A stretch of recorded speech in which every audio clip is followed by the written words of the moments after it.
Everybody, welcome to this week's episode of Conversations. Today, we're going to be talking through and brainstorming through 7 leadership truths that I've been thinking about, that I've been working through, that I've been processing.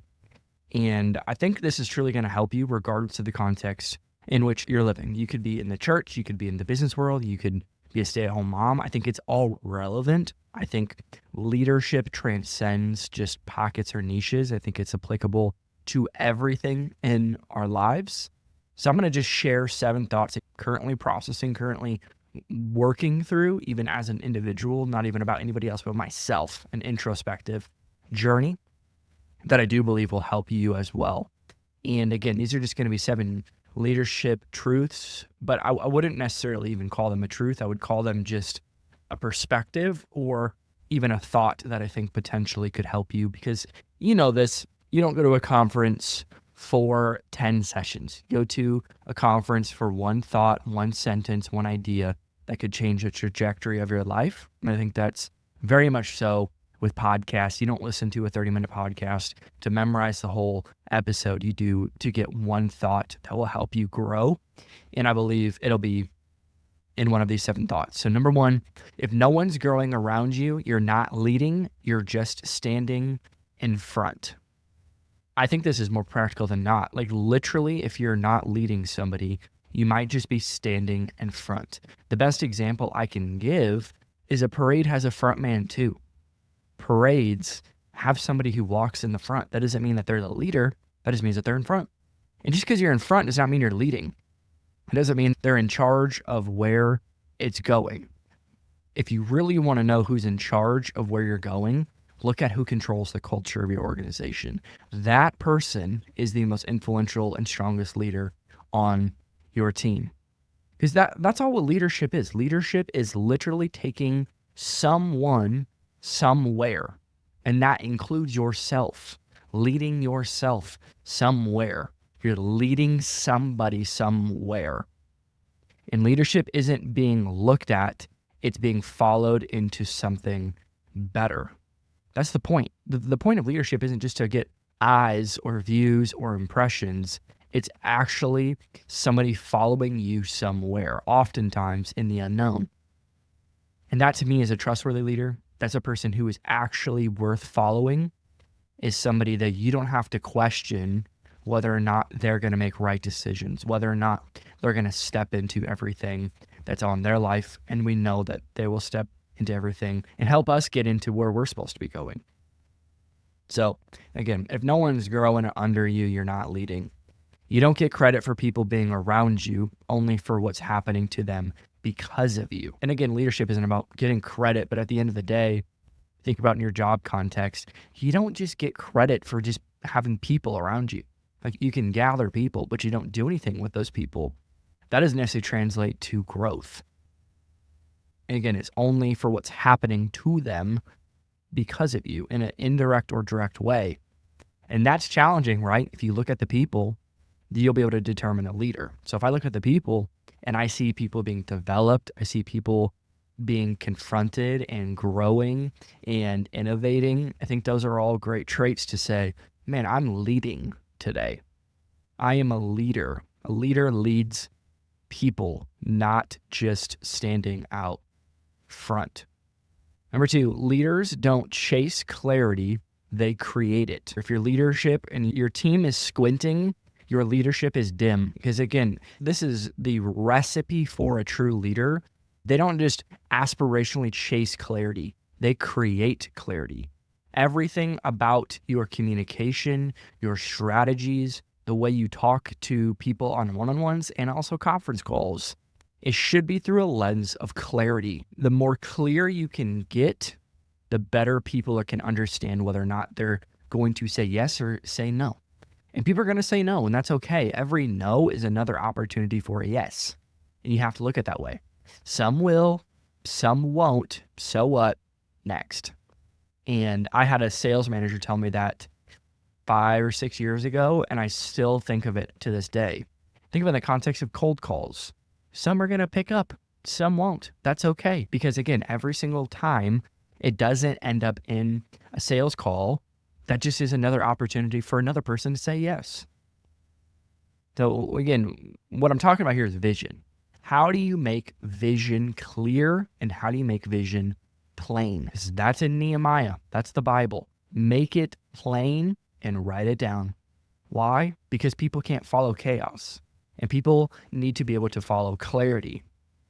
Clarity speaks to who we are, but also who we're not, where we're going, where we're not going. And the best leaders, by the way, have other people who can see through filters and find clarity. Because vision isn't what you post on a wall. It's what people carry without being reminded. Not even reminding. You can literally, whatever that person carries determines what's actually in their heart and being led to. Leaders don't chase clarity. They create it. What do I mean by this? If your team is squinting, your leadership is dim. Leadership is loud. Leadership is bright. And the brighter you can be, the more obvious it is of who you're aspiring to be, but also who your organization is aspiring to be. Because leadership a lot of times is not aspirational, but when you're in those beginning phases, those beginning stages of your organization development, it is super important to just be abundantly clear of who you are and who you're not. And again, you don't just chase clarity. You don't just chase peace. You create it. And a person who can walk into a meeting, walk into a conversation, walk into an organization and create clarity is one of the best leaders you can have in your team. And really what this all comes down to is how clear can I communicate vision and how plain and simple can I make it for people to be able to grasp it and say yes to it and say no to it. Because every no is great. We love no and we love yes because it really helps us move forward. You can't move forward with maybes. You can't move forward with half-hearted leadership. If somebody is half-hearted, what they're doing is they're giving you leftovers. And for any healthy organization, you want people who are in.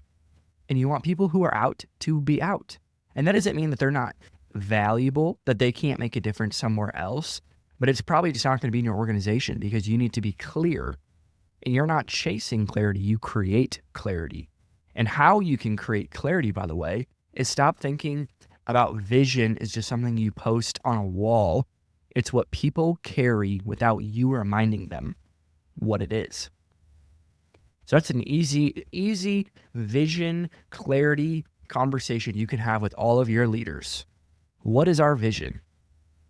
And don't remind them, ask them. And the actual vision, not the thing that's on the website, the real heart of it, the real root of it. Because again, if people are confused, don't ask them to try harder. You need to lead clearer. People are confused. That just is a clear sign that somebody's not leading with clarity. Because clarity is everything. That's what we seek and aspire to chase after every single day as individuals, in my opinion. You should never have somebody on your team make a phone call and say, hey, I need some clarity on this. What did you mean by this? And we're all human. We're going to make mistakes and we're all going to grow through it. But at the end of the day, you create clarity. You don't just chase it. Number 3, you can't be uncorrectable and expect to be respected. Authority without accountability is just ego and a leadership jacket. You got to have accountability in your life. And this isn't just for the church. I think obviously the church and leaders in the church should have so much accountability. Every single corner of your life should have somebody or something in place so that you're accountable to that. But just leadership in general. Accountability is healthy. Remove the word leadership, just relationships, your marriage. That's why you have a date night, is so you can hold each other accountable. Hey, the last week, this is the things we talked about. These are the things we achieved together. These are the things we need to work on. This is how you can serve me this week. Accountability is everything. And if you don't have accountability in your life, that is the recipe for disaster. Because it's not if disaster will happen, it's when disaster will happen if you don't have accountability. I would just say it like this: no accountability equals no authority. You might have a title, you might have a position, you might have influence, but you certainly don't have authority, because accountability is everything. You have to be able to be corrected. And by the way, just be corrected by anybody. Be a learner. The best leaders are the best learners. You can lead, you can learn from anybody. I can learn from anything. That's why I've always felt that using the language next generation contradicts the whole church in itself, because there is no such thing as next generation leaders. They are a generation. They were born in a generation. They lead in their context, and we should be able to learn from anyone. I have a 2-month-old, and I feel like I learn something from him every single day. And it's a discovery of the things that I'm learning on how I'm not perfect. And there's things that I'm growing in and learning in from being a dad that I would have never learned from anybody else, because he's my one and only son. So for me, you have to become aware of, again, unsolicited advice isn't productive and not healthy. But at the end of the day, if somebody is feeling confident enough to share something with you, you should be willing to listen, chew the meat, spit out the bones, and learn from it. Because at the end of the day, that just makes you more credible, by the way. Even if the advice is bad and you don't take it, listening and then being an active listener will produce so much authority and credibility in your life. Because if you can't take a punch, don't stand in the ring. Leadership is about getting in the ring every single day and choosing your battles, choosing your fights. Because that's, again, a fight that we just talked about the point before, a fight for clarity. That's a fight. And if you don't understand that, you're going to end up walking up and not understanding. You're about to enter a ring. And yes, there's an enemy who wants to defeat you, but also there's the version of yourself in the ring who doesn't want to. And that person can't take a punch. So have accountability and be correctable. Every leader, including myself, needs a mirror and someone bold enough to hold it up. You got to have a mirror. That's what leadership is. Leadership is literally a mirror. If I see something in one of the teams we lead and it's not healthy, I should instantly go, what in me produced that? There's something in my marriage that I'm like, man, that was off. No, I'm off because I'm the one leading it. Because every single room you walk into, yes, you should walk into as a learner, but also understand that oftentimes the basic patterns and principles of our life that are negative is a mirror. And you just need people in your life who are willing to hold it up once in a while and say, hey, this is wrong. You're acting out of line. That post, you need to delete it. And you are not actually submitted to authority until they say something that you don't necessarily agree with and you still say yes. That's true authority and true accountability. Number 4, you won't rise to your calling. You'll sink to your systems. This is funny, right? Potential is loud in January.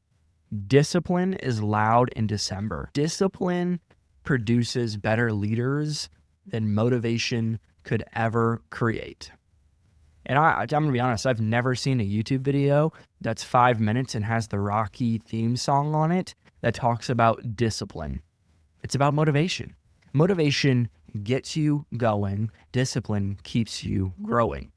And to me, that is the recipe of every leader I've ever been around who's done anything of significance, is they understand potential is loud in January, but discipline is loud in December. It's easy to do a workout plan for 4 days. It's easy to lead people for 4 months or 4 years. It's another thing to be consistent. You won't rise to your calling. You'll sink to your systems. What systems do you have in place in your organization and in your personal life? You show me your calendar, I will show you what you value. If nothing's on your calendar, you value chaos, not clarity. If your date night is not on the calendar, you don't value it. If your Bible time is not in a calendar, it's not going to happen. It might happen for a day, it won't happen for a year. So gifting gets attention, consistency earns trust. If you want attention, focus on crafting and starting your character, your disciplines, maybe a few posts once in a while. That's going to get you some attention. But if you actually want trust and respect, be consistent. I've said this a lot of times, but if you actually want to be taken serious in 2025, be consistent. That's what I tell my wife every single day, and all of the hats that we wear in church and business, in the creative space. I just say, if there's one thing we're going to be, it's just going to be consistent. We're going to be consistently on mission. We're also just going to be consistently who we are. We're going to be the same people in every room. Whether I'm leading a call with a creative agency or I'm preaching, the same Josh is in every room. Why? Because I am who I am. That doesn't mean that I'm accepting where I'm at, but me saying I am who I am helps me understand that I can be that every day. I can't fake it every single day. I can't fake my traits. I can't fake my weaknesses forever. We can probably do it for 6 months. And most of the time, that's usually on that timeline where people get exposed.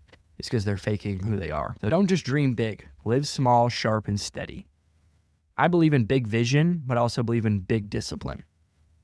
It's balancing both of those. It's how do I have big long-term vision and daily, consistent activities and systems that produce the future that I want. Because if you don't do the things that the person in 10 years who you want to be should be doing, you're not going to become that person. And you've heard this 1,000 times, but what you do daily is who you'll become permanently. So you want that future version of yourself. I want it for you too. Just be consistent today. Number 5, you can't pastor people you're trying to impress. And you can use the word lead. You can't lead people you're trying to impress. If you're building a fan base, don't be shocked when they try to treat you like a trend. I'm going to say that one again. If you're building a fan base, don't be shocked when they treat you like a trend. Ice Bucket Challenge was cool for a summer. And for you, I don't want you to be a trend. I want you to be a leader. And there are people who chase fan bases. They chase influence. They chase views. They chase following, not other leaders. And they're just a trend. And trends come and go. And I don't want to be a person who is here and gone and as if it's a vapor. That doesn't mean that you and I both know we're not going to be relevant forever. But I don't want to be a trend. People follow what's real, not what's filtered. So you can't pastor people you're just trying to impress. You're trying to get them to like you. Because when your ego enters the room, trust walks out. Trust leaves when ego enters the room. And ego, this is cheesy, but I think it's true, means edging God out. You're just slowly removing the God card, the principles of God out of your life when you think you deserve what you have. You don't. I don't deserve what I have either. I'm aware of that, and I'm grateful that God has given me so much, way more than I could have ever asked, thought, or imagined. So you can't pastor people you're trying to impress. If you're trying to build a fan base, don't be shocked when they treat you like a trend. Number 6, the dysfunction you tolerate becomes the culture you lead. Culture is anything you create or tolerate. So just as much as we create clarity, if you don't, that is something in your culture that will be reproduced. This is an easy one. Every eye roll you ignore is silently shaping your team. Every gossip that you don't correct will shape your team. So if you see it in one person, ask yourself, would I be okay with this being in 1,000 people? Would I be okay with this hitting every single person who is influenced by our organization? If the answer is no, you should correct it because it will be reproduced. You teach what you know, you reproduce who you are. So if somebody reproduces who they are and that person has an ego, that person has dysfunction, you are going to see that ripple effect and reproduce in your culture. And this is what I get this excuse a lot is I just can't do it all. I'm just too tired. I can't do everything. I can't correct everything. I can't be everywhere all the time. You cannot, obviously, but you can also shape leaders who can be in rooms that you can't make it in. Because if you're too tired to correct it, you're too tired to lead it. You shouldn't be in every call. You shouldn't be in every meeting. You shouldn't be in every room. You shouldn't be doing something every single night. That's why God brought you people to lead. The real test of a leader is, can they lead leaders? And can they lead leaders who are better than them? I think that's the best. Having somebody who's actually better than you at the thing that you don't have the capacity for. And again, that doesn't mean that you're not in charge. It doesn't mean that you don't have autonomy or you have influence. You actually get more influence once you delegate influence. It's a paradox. It's a paradigm that, man, I actually acquire more leadership and more authority in other people's life when I trust them to do the thing better than I could have ever done. You don't have to fix everything, but you do have to confront it. If you see something, you should say something. If you see something, say something, because the dysfunction you tolerate becomes the culture you are leading. And I don't know about you, but I want to win. And I don't want to just have good practices. I don't want to just have cool clips go out once in a while. I want to win. I want to win games. I want to win real games. And last but not least, your job is not to be the hero. It's to build them. If you're always the answer, you're always the lid. And the best leaders are the people who understand my job is to not acquire more followers. It's to build more leaders. You don't want to be the hero. You don't want to be the guy. I'm telling you, you want to build heroes. You want to build leaders. Because again, that is the recipe for influence, is building healthy, strong leaders. Healthy leaders create rooms they don't have to be in for things to move forward. You don't want to be in every meeting. You don't want to be in every single conversation, and you can't be. At scale, no way. Maybe in the early days for sure. But legacy isn't about being remembered. It's leaving people who don't need you to keep going. Legacy is not about you being remembered. It's sending people. It's sending people into another organization, for them to start a business, for them to start a family, for them to take the baton farther than you could have by yourself. Just imagine that. Imagine you trying to outrun 16 people who potentially individually couldn't run as far as you. You're like, I could run a marathon by myself. And they're like, I could probably run 7 or 8 miles. But 7 or 8 miles for that many people, they'd run laps around you. Because it's not about how fast you can run. It's about how long you can run. And it's not even about you. Legacy is bigger than you. I want there to be a ripple effect of the people that I lead. I want there to be a multiplication principle in my leadership, not addition. Oftentimes in our experience and conversations that I've had, and even my journey, a subtraction. I'm not even building leaders. I'm subtracting leaders. And that's not healthy. And that is a clear tell sign that we're just not doing something right. And that takes a lot of introspective leadership and learning. So your job is not to be the hero. It's to build them. I want to recap these. Today's a shorter episode, but I was just getting straight to the point because I do think these are going to help you. If no one's growing under you, you're not leading. You're just standing in front. Number 2, leaders don't chase clarity. They create it. 3, you can't be uncorrectable and expect to be respected. 4, you won't rise to your calling. You'll sink to your systems. 5, you can't pastor people you're trying to impress. 6, the dysfunction you tolerate becomes the culture you lead. And lastly, your job is not to be the hero. It's to build them. Thank you so much for listening to this week's episode of Conversations. If you can, leave a review, subscribe. We appreciate you so much. I'll see you next week.